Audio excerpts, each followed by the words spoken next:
Dennis, ganito pala tratuhin ang anak ni Jenilyn na may autism. Anak ni Jenilyn, ganito pala tratuhin ni Dennis. Viral at usap-usapan sa social media ang pangalan na anak ni Jenilyn Mercado matapos punahin ng maraming netizen ang itsura nito. Hindi na bago ang pagbabiral ng mga anak ng celebrity o sikat na artista sa social media. Dahil anak ng artista, unang-una nga napapansin ng marami ang kanilang itsura. Hindi na kaila sa lahat na kapag anak ng artista, inaasahan nilang artistahin din ang itsura nito.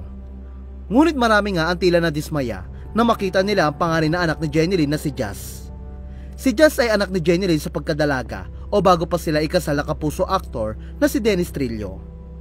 Siya ang bunga ng relasyon ni Jenilyn sa aktor na si Patrick Garcia.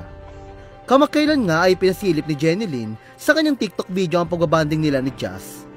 Kasama ang kanyang stepson na anak ni Dennis kay Carlin Aguilar na si Calix Samuel. Aniya, spending the day with my boys, discovering wonders and picking up some cool stuff at the National Geographic store.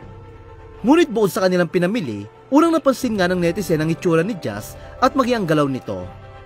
Si Jazz ay binata na at matangkad ito. Makikitang gwapo rin si Jazz at mestizo, hindi may tatanging pinaghalong Jenilyn at Patrick ang kanyang itsura. Pero sa kabila nito, may ilang netizen pa rin ang bumatikos kay Jazz dahil sa kanyang itsura. Ayon pa sa isang netizen, mukha raw malamya si Jazz.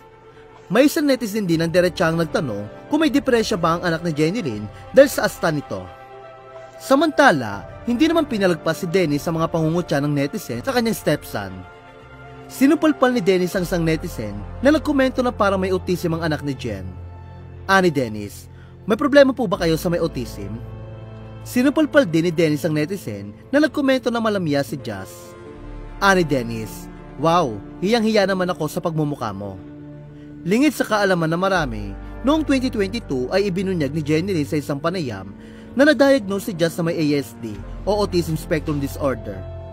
Ito ay isang developmental condition na nakakapekto sa paraan ng pakikipag-usap, pag-uugali at pakikisalamuha ng isang bata. Maaaring mapansin sa mga batang may ASD ang kakaibang galaw, tulad ng paulit-ulit na pagkumpas ng kamay, pag-ikot o paglalakad paikot-ikot. Minsan, naiiba rin ang kanilang ekspresyon sa muka o hindi sila tumitingin sa mata ng kausap. Kinonde na nga ng maraming netizen ang mga hindi magandang komento at opinyon ng iba tungkol kay Jazz.